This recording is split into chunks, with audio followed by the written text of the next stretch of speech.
What's going on, everybody? Welcome to the very first episode of the Swan Song. I am your host, The Black Swan, and let's go ahead and get right to it. So, this is going to be my very first episode of the little talk show I want to call the Swans Song. It's going to be covering pretty much anything that isn't game related. I probably could throw some game stuff in there, but that's not going to be the main point of this show. The main point is going to be world issues, local issues, anything that catches my attention that I want to talk about, or I want to vent about, stuff that I don't feel should be put on Facebook or should be put on Instagram. Mainly because I feel like people will attack you for differing opinions, or you could say 99% of the right things, you say 1% thing that they don't agree with, and you're racist, or you're a homophobe, or you're this, or you're that, or you're a Trump supporter. So we're going to go ahead and just keep it light and playful in this first episode. And hopefully that I record more of these, and hopefully you guys enjoy them. So let's go ahead and get right to it. Let me check my notes.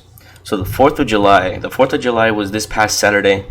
To be honest, the last couple 4th of Julys we've had, I haven't really cared. I haven't really cared about a lot of things in the last couple of years, and I thought, you know what, that's a very bad mentality to have. That's a very bad. That's just a bad way to see things. If you don't care about anything, you just don't care. Like, you wake up, you go to work, but what's the point? Like, you're just at that point, you're like a zombie.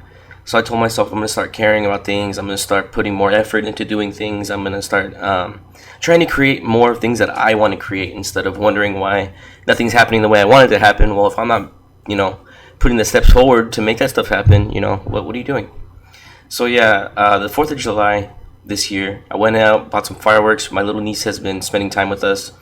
So she came down, and for the people who heard about COVID, she's been visiting us for the last couple of months. So I'm not really worried too bad about COVID. And her mother joined us, which was my sister, and it was me, my sister, her baby, and my two parents. We all got together. We cooked some burgers, we cooked some hot dogs, we kept it truly American.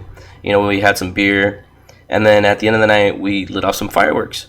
And to be honest, I had a lot of fun. I didn't think I was going to have a lot of fun. I thought I was just going to be like, whatever. But you know what? I'm glad that I went out of my way and I purchased those fireworks and I spent the time with my family, because you know what?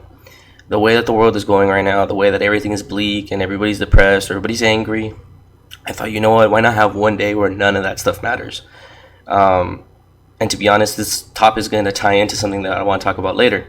But the main thing that I saw that night was that everybody on our block, everybody in our neighborhood, everybody in the city that I lived in was lighting their fireworks. Now, you would think they're just fireworks, not a big deal, but when you saw how many people were lighting fireworks, it really just showed how many people were genuinely just probably looking for some kind of relief. They were looking for some kind of distraction. And it was kind of moving to see so many people. Just, I swear to God, it looked like a battle zone outside. You go outside and there was just explosions. There was fire in the sky. There was smoke everywhere. It was a good sight. It filled me with a lot of pride, knowing that no matter what's going on in our country right now, that people are still coming together. They're realizing, whether people realize it or not, we're all human. Whether you call yourself American, you call yourself Mexican, whatever you are, at the baseline, you're a human. And when it's celebration like the 4th of July happens, whatever you may believe about that day or its meaning, it does show that people do come together and people do the right thing, and people can get along for the most part. Which brings me to my next topic: outrage culture. Now, I know probably a lot of people have been seeing that for this 4th of July, that you shouldn't celebrate 4th of July because this cop did this, or this American soldier did that, or this person did this, or this president did that. What people are failing to realize is the grand scheme of things. You're looking at the negative side, and you're only looking at the negative side. So if you're focusing on only finding red cars every time you go outside, you're probably only going to see a red car, because that's all your mind is focused on. Same thing here. If you're focusing only on your country being negative and bad and ugly and this, that's all you're ever going to see from it, because that's all you're looking for. You're not looking for any of the good, and that's not how life should be lived. Life is about balance. Life is about taking the good with the bad. And if you're only taking the bad with the bad, well, like I said earlier, what's the point? You wake up depressed, you're angry, you have no reason to go on, and I think the major reason why everyone's, kind of suffering right now internally is because they're only focusing on the negative.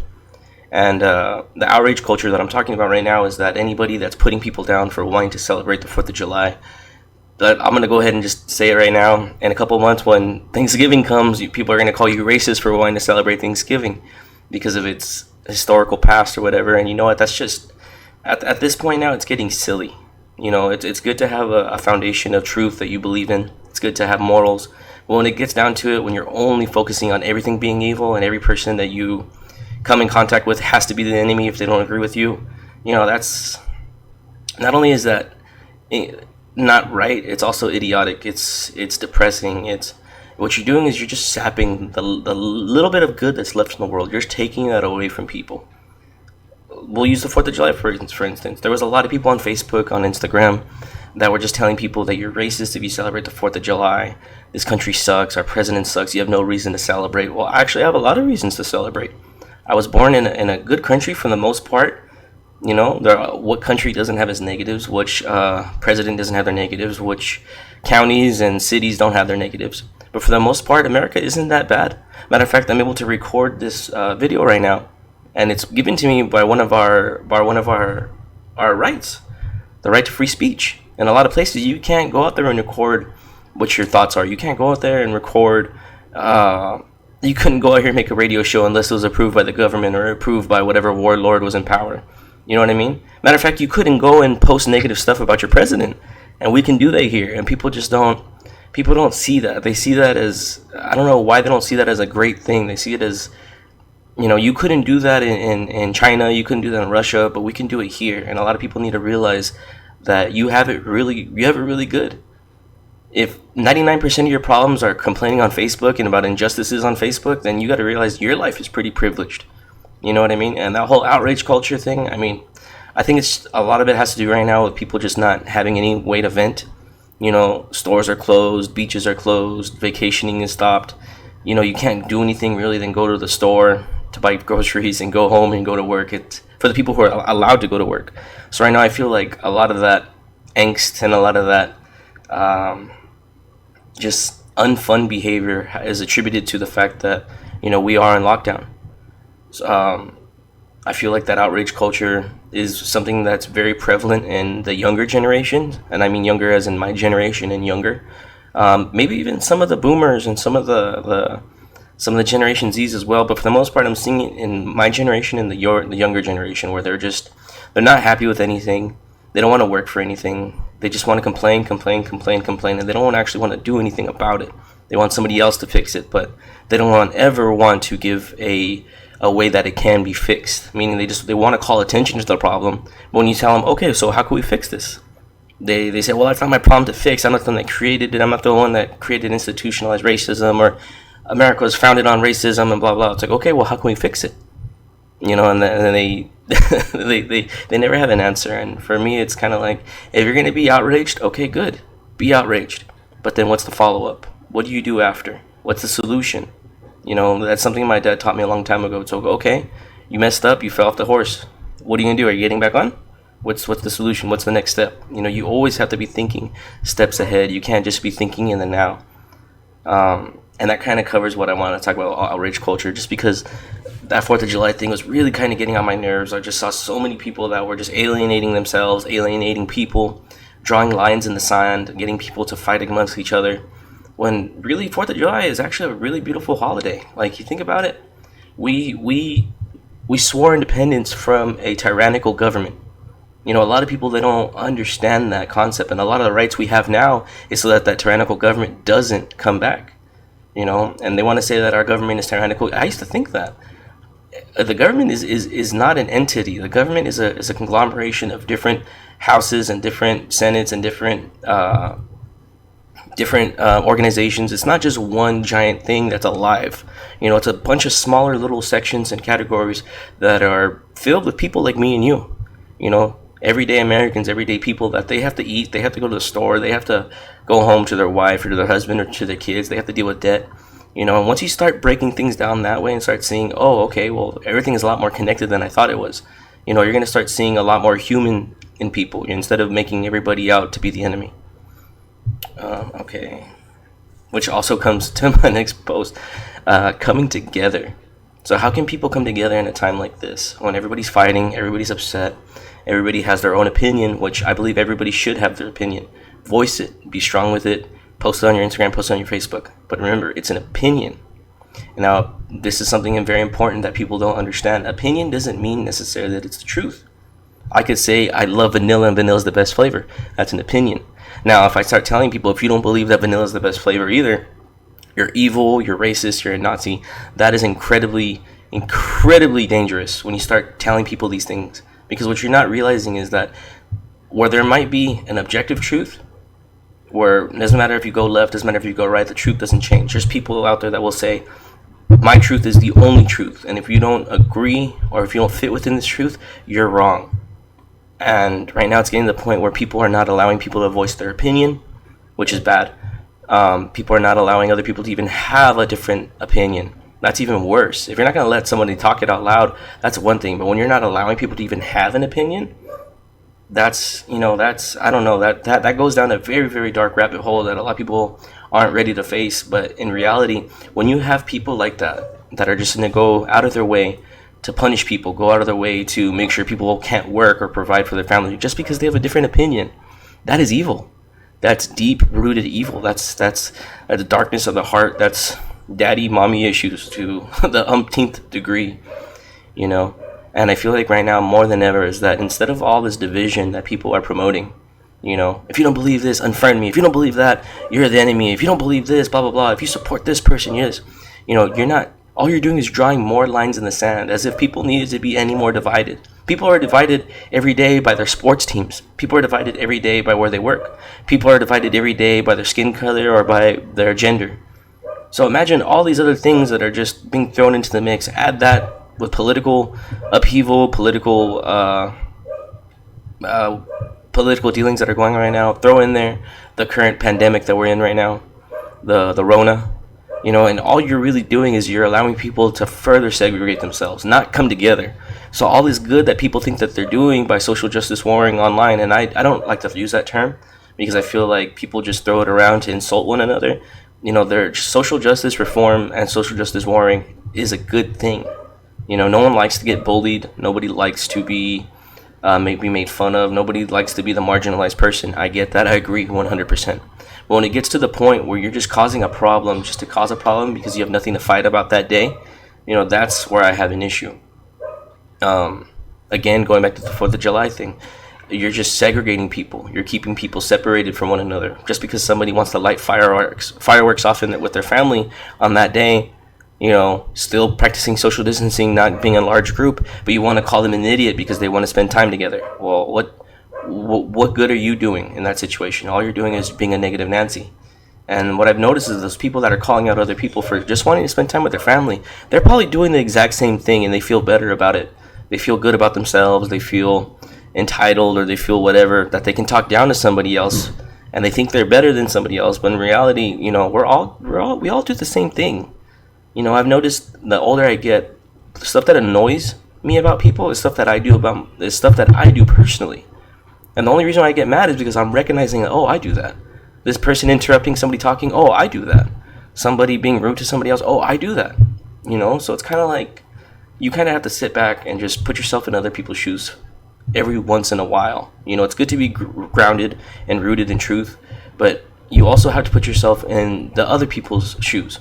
Like, why is this person doing this? Why is that family doing that? Why are they doing this? Why does this person think this way? This person that's posting all this horrible stuff on Facebook, why are they doing that? You know what I mean? And like I was saying, I feel like people just really do need to come together more than they are pushing people aside. Maybe instead of seeing something on Facebook or Instagram or something that you hear your neighbor talking about, instead of causing a fight, maybe you just don't post it, or maybe just don't comment back when there's going to be an argument. Just less negativity, because then other people read it and then their mind further goes down that rabbit hole of, oh man, everyone's fighting, everything's negative, and you may not see it right then and there, but you're actually doing a lot of damage. Because when I see people talking online or talking in a chat board or whatever, and I see them coming to a mutual agreement, I think, oh cool, look at that, this conversation was actually useful. They came to a happy medium. They met in the middle. They may not agree left or right, but at least they came to an agreement in the middle. That's great, because that's how life should be, a balance, left and right, dead center. That's how things should be. But when you just leave people, when you read things and just people tearing into each other, like this is the argument, A or B, and then the argument turns down to, well, you're an idiot, well, you're this, or you're this, you're that. You're no longer even talking about the conversation. The whole objective was to get to here, get to the middle, but you're stuck over here fighting with each other, yelling obscenities at each other, calling each other dumb names, getting into political beliefs and all that, when really you guys weren't even talking about any of that. You guys are talking about whatever the conversation was, and you decided to attack each other for a difference of opinion. You know, that's never gonna solve anything. You know, it's like trying to drain a boat that's sinking with a bucket that's got a hole at the bottom. You know, you're literally just spinning your wheels. You know, so if I had any advice to anybody, if you have that itch to argue with somebody online, just, it's not worth it.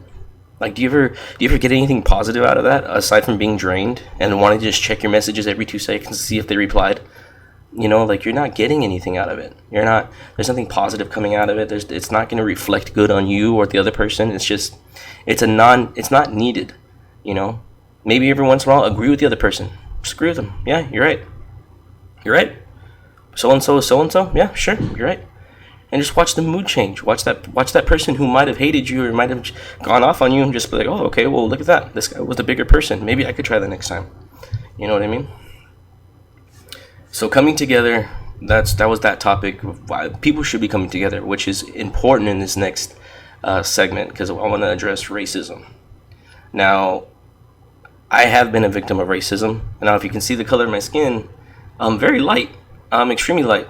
I don't even speak Spanish, but I am of Mexican heritage. My parents are Mexican. From somewhere down the line, I don't know when they came over from Mexico. Not my parents, obviously, but their parents or their parents' parents. And it's crazy because back in high school, I had a girlfriend who, her family weren't the nicest to me. And her sister, the girlfriend's sister, her older sister, used to make a lot of rude, disgusting, racist comments to me, that I was a Mexican, or I was this, or that I was illegal. She used to say a bunch of hurtful shit. And at the time, I just thought she was crazy. You know, I was just like, dude, I don't even speak Spanish. I'm pretty sure I could pass for a white boy. Not white, obviously, but, you know, I'm definitely very, very, very light skinned. If you saw my butt, I mean, I swear I could blind you. But, you know, so when people say that you have no idea about racism, well, I mean, that's kind of racist to assume that somebody doesn't have any knowledge on that subject, or doesn't have any racist dealings in their past. I believe every race has their racist people, and every race has their times where they've been attacked for racism. You know, it goes back down to what I was saying about the 4th of July. You're not allowed to celebrate the 4th of July because it's racist. Well, racist to whom, and who hasn't been a victim of racism somewhere down in the historical past? White people have been slaves. African Americans have been slaves. Jews have been slaves. Asians have been slaves. Mexicans have been slaves. Everybody has been slaves at some point in their history. So I don't understand why this whole topic is coming up now. And they say that there's institutionalized racism. There's racism on the small scale, and there's institutionalized, meaning that a government, or there's a certain section of Congress or something where it's legal in binding words that you can be racist to somebody. That doesn't exist in the United States. I don't care who you are, it doesn't exist. Now, are there racist people? 100%. Racist people do exist. Racist people exist in every walks of life. They're small-minded. They're bigoted. They're stuck in their ways. Most importantly, I think they're just uneducated. Not uneducated in the school, but uneducated on the fact that every person is a human, regardless of your skin tone, regardless of your creed. Every single person that has got red blood, you're human. And I believe that that's the best way to see each other. I don't see you as an African American. I don't see you as an Asian American, Korean American. I don't see you as a Caucasian. I see you as an American, if you're American, or a human at the baseline. And I feel like right now there's this giant push to segregate people, that it's these people over these people, or these people over these people. And I understand that certain races, they do get a brunt of bad things that happen. We'll use African Americans for example. They do have a lot of um, uh, bad things that happen to them from cops. I've known this growing up. I've seen it in movies. I've seen it in TV. I've seen it in the media.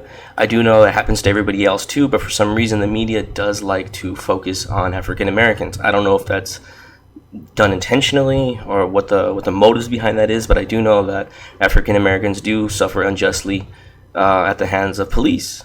That doesn't necessarily mean that it's institutionalized. That doesn't mean that the first day on the police academy, the cops are given a handbook about what's right, what's wrong, and to hate black people. That would be institutionalized racism.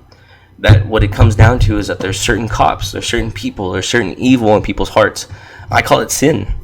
I know I'm not a good Christian. I know that I mess up a lot, I fail a lot, and I could be a lot better, but I do know at the end of the day, it's sin. It's that evil. It's that hatred. It's the what people want to call the devil that lives deep in your heart, And I think that is more of an issue than what people would call racism, because racism, as I said, I believe that it does exist, but it doesn't exist that people think it does. It's on an individual scale, not a mass scale.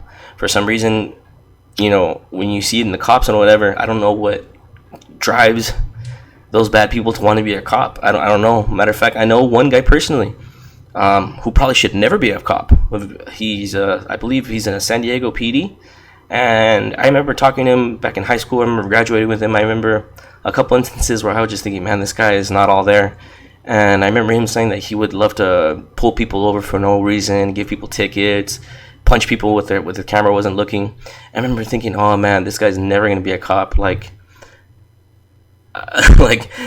I just remember just thinking, like, dude, this guy is the absolute wrong person for the job. And then 2 years later, I hear he's on the police force in San Diego. So I'm just like, well, I guess that just goes to show you that there does need to be a police reform. There does. Does that mean that I want police to be defunded? Does that mean that I want cops to be abolished? By no means. I just think that the hiring process needs to be more stringent, that there needs to be better training, meaning that there's got to be better ways for cops to subdue an unarmed adversary. Not adversary, that sounds like an enemy, but an unarmed suspect, culprit, whatever the term may be. Non-lethal ways to subdue somebody who's resisting arrest. There has to be training. There has to be a order of escalation, if you will. That if this person's doing this, you have to respond in this. So if a guy's unarmed, you don't need 6 guys surrounding the guy with their guns drawn, because what that does is that elevates the situation. Everybody's on edge. Everybody has their weapons drawn. They're waiting for the next series of events, which eventually it's probably going to be shooting the guy, And I definitely do not agree with those methods at all. Matter of fact, I know a lot of cops. I grew up training Brazilian Jiu-Jitsu with some of the local law enforcement. So I have a very deep respect for the police force. I have a deep respect for our paramilitary, for our first responders, our firefighters, our military even. I have a great respect for them, and I know that their job is hard. That's why right now I don't want to jump on that bandwagon of saying all cops are bad, defund them, get rid of them, we don't need them. No, because we do need them. But what would happen if there was absolutely no cops around? You would have anarchy. You would have people not following rules. You would have people stealing. You'd have people murdering. You'd have people, those evil people that you don't want multiplying, they'd be all over the place. And I do believe that the cops are what separates us from destruction. It might seem kind of silly, but you mean to tell me that if there was no cops around, one person had the brilliant idea from stealing from Costco, and then the people watch him stealing and they're paying, like, oh wait, yeah, there's no way that we can get in trouble, let's just take this shit, and then it's a chain reaction, it's a domino effect. So I genuinely do believe that cops are needed, but I also believe that they need to be reformed, that there has to be a better process in their screening selection. There needs to be psychological evaluations to make sure that those policemen are doing okay mentally. There's got to be some form of what's it called when accountability. There needs to be accountability per precinct and then per officer. So let's just take, for example, where I work. I work in retail. More importantly, I work in a hardware store. So let's say there has to be accountability. So let's say one day I'm driving the forklift and I drop something and it kills somebody by accident. I would get fired on the spot. not only would I get fired, I'd probably be under arrest or under investigation. Now, when something like that happens to a police officer, they have their internal affairs, and more often than not, they go on leave, or something happens when they hurt somebody or they do something that was not needed, and that's a little crazy when you think about it. That you have cops that are policing other cops. It's kind of nuts. There needs to be like a third party. There's got to be somebody that keeps them honest, you know. And like I said, I have the utmost respect for police. I have utmost respect for the boys in blue, for the thin blue line. I have 100% respect for them. That also means that I have respect for the good ones, that they should stand behind punishment for their bad ones. You know, I do know that when you're in that kind of organization, that there's a lot of politics involved. There's a lot of pressure, I guess, because you don't want to be that bad guy that ousts your friends. You don't want to be the rat. You know, you don't want to be that guy. But if you were to take that card away and make a third party review board, you know, that kind of takes away a lot of the pressure off the good cops. You know, that they're able to go out there and do their job, and the ones who are doing bad, they're going to be reprimanded. They're going to be caught. They're going to be, you know, dealt with. And I feel like that would really solve a lot of the problems that we have right now with our police force. You know, because it's not every single cop that's out there that's doing something bad. Yes, especially where I live, we have some corrupt cops. It's that's just the way that the world works. Just like wherever you may work, you're gonna have some bad coworkers. You're gonna have some coworkers who steal. You're gonna have some coworkers that eat other coworkers' food. You're gonna have coworkers that do the bare minimum while everybody else is doing the brunt of the work. You know, so it's kind of that corruption. It goes in all walks of life. Unfortunately, that corruption, you don't want that in the police force, because for obvious reasons, you have other people's lives in your hands. You have the ability to draw your firearm and fire on people, you know. So that's very dangerous. That's a very, very scary thing to not have checked. So with that whole racism thing and the current police situation, I feel that if you were to have a third party system that could police the police, we'd be a lot better off. Things would be a lot cleaner. I think that the news and the media would need to find something else to distract people with, because ultimately that's what I believe about the news and the media. They distract people, that something is going on the left and they want people to look right. That's what I've always believed. Even as a young kid, I didn't think that they were telling us anything that we needed to hear, just stuff that they wanted us to hear. But yeah, that pretty much covers that topic for about police. You know, I've seen some good arguments on both sides in the last couple weeks. The racism thing, I've seen good conversations on both sides from people of color, people not of color. And of course, I take both sides equally. I'm not going to not hear you out because you don't have black skin. And I'm not going to take everything you say 100% just because you have black skin, you know. So that covers that. Ooh, this is the fun one. So how about the Rona? The Rona's been going on now since February, I think early January. So we're in month 5, month 6, and it doesn't look like it's going away. Everybody thought it was going to go away after like a month or two. I personally at first thought it was just going to be another media scare, and for the most part, it's still here. It looks like it's here to stay. It looks like it's causing a lot of damage. There's cases every day that are going up because we're testing a lot more. People need to take that into account when every day you have record high numbers. Yes, it's because we're testing. We're testing in record high numbers. So the more that you test, the more numbers that are going to come out. Obviously, that's just how it's going to work. You probably had the same amount of people who've been sick since the beginning, but just because there wasn't an availability of tests, the numbers didn't reflect that. You know, what's important to know, and I get into this argument with my friends, my family, people, no death is good. A single death is horrible. I think we can all agree on that. Nobody wants anybody to die. But when you're testing more, the numbers are going to go up. They're going to go up. And that little incline of tests that are going up, it needs to be in line with the deaths. If the deaths are not also going up at that steep incline, then that means that the sickness, the virus, whatever it is right now, isn't as bad as people think it is. It's to my knowledge, it's horrible if you have priors, and that's scary. Meaning, if you have a heart condition, you have a lung condition, that is something that you should be worried about. But if you're a healthy person, 100%, well, not I would say 100%, I do know that you're less at risk. Now, less risk. It doesn't mean there is no risk. It doesn't mean that you're not in the clear. I just think that the media needs to do a better job of reporting their numbers. They need to do a better job of reporting on it. It needs to be fair. What they need to do is they need to take the politics out of this situation. Oh, God dang it. No one cares, Melissa McCarthy. Sorry. Little pop-up. What they need to do is they need to remove the politics from this whole COVID situation, because nothing is going to be able to get done when they say, oh, well, Republicans don't want this, and Democrats want this, and President Trump wants this, and AOC wants this. They need to stop doing that, because the more you're doing that, you're just dividing people. And this is something that people should not even be divided on. This is something that people should be able to come together on, you know. But now you have people not wanting to wear their masks. You have people wanting to go protest. You have people wanting to go do all kinds of things, and they're just not meeting in the middle. And this is happening because the media is telling them one thing. One media source is telling them this. The other media source is telling them that. And it's kind of like one group of people is saying, oh, this is not a big deal. You don't need to worry about it. The other group is saying this is going to kill your grandparents and everybody you know. And what that's doing is that's creating a giant rift in the American people. Something so much that I've noticed that it's happening even in small cities. I live in a small town, like 9,000 people strong. And it's surrounded by a bunch of other smaller cities. So we're a pretty small community. Very close-knit, very rural, I should say.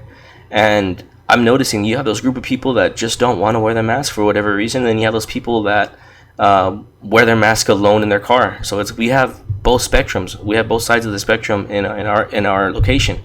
And it's scary just to think how much that people are fighting amongst each other when they don't realize that there's an entity out there that's making them fight.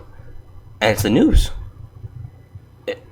To my knowledge, the media should report unbiased and only true information. So you can't post on one segment saying that the cases are being botched, the numbers are being botched, the numbers of positives are actually false positives. You can't do that, because if it's not 100% true, these people are going to believe it. And then on the other side of the coin, you can't say that it's safe or blah blah blah, it's safe to not wear a mask one day, and then the next day say that you can't wear a mask, that's actually really bad for you.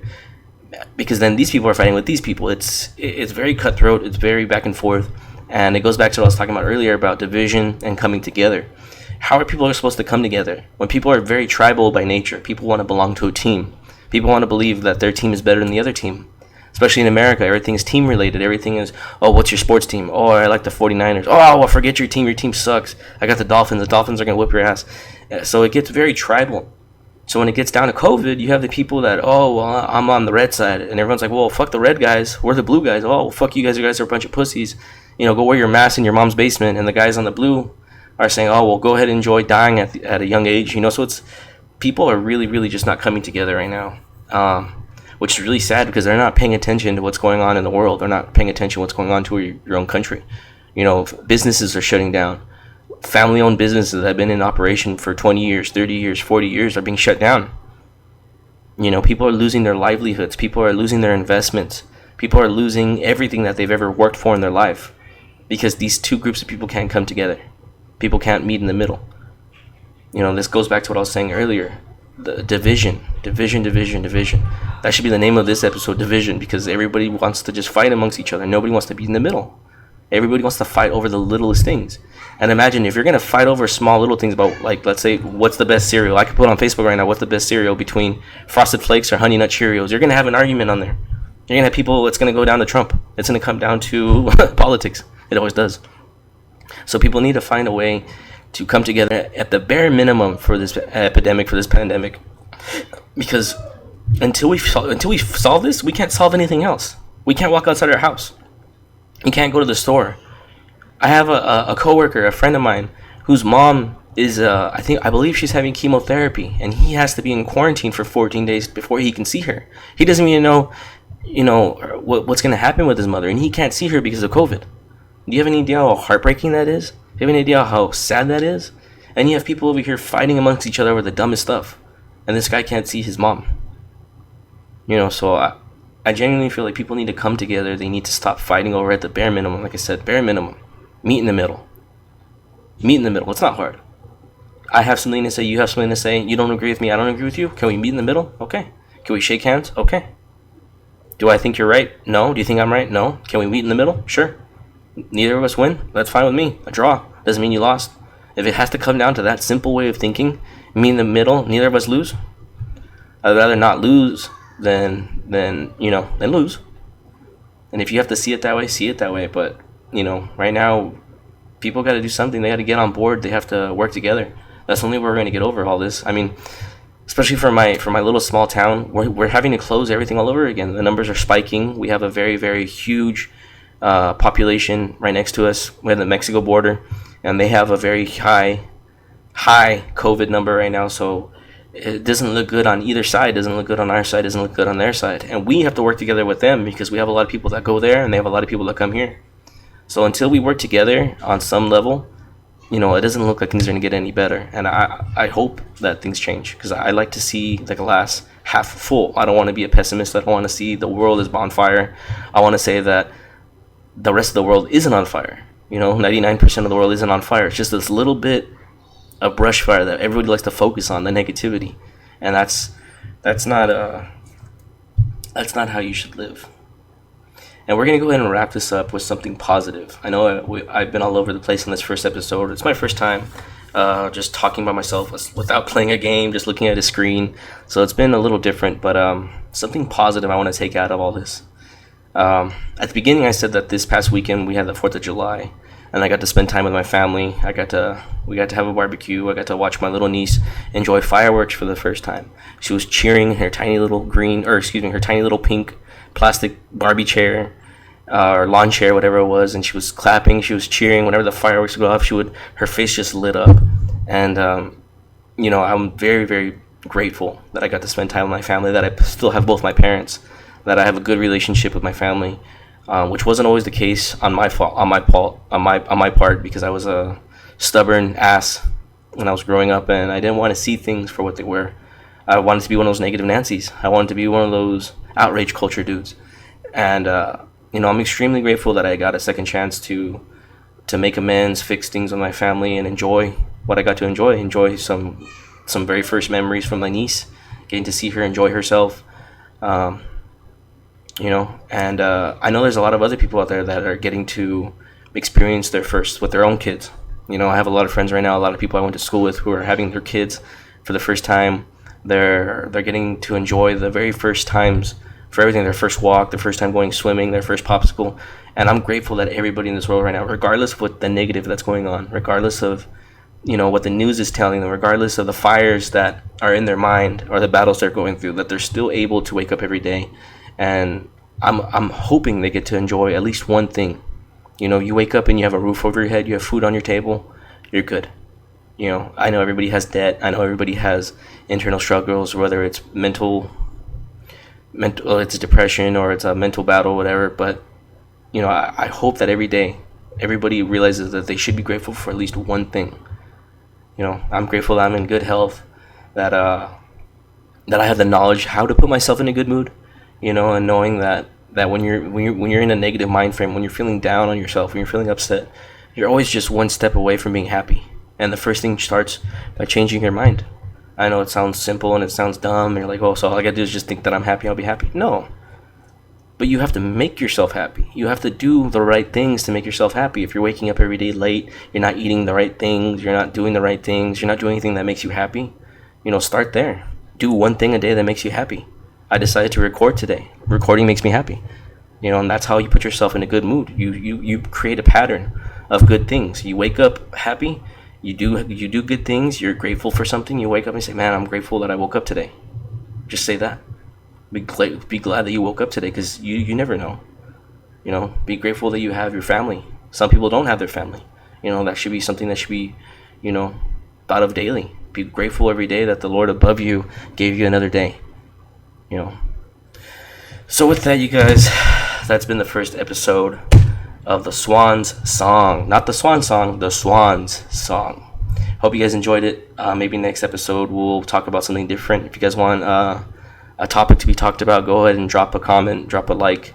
Let me know. Give me some feedback. Maybe we'll have a guest on the next episode. We'll see how this goes. I definitely enjoyed this episode. I definitely need some practice. I was probably all over the place, but you try mindlessly talking into a microphone for half an hour by yourself. it's kind of hard.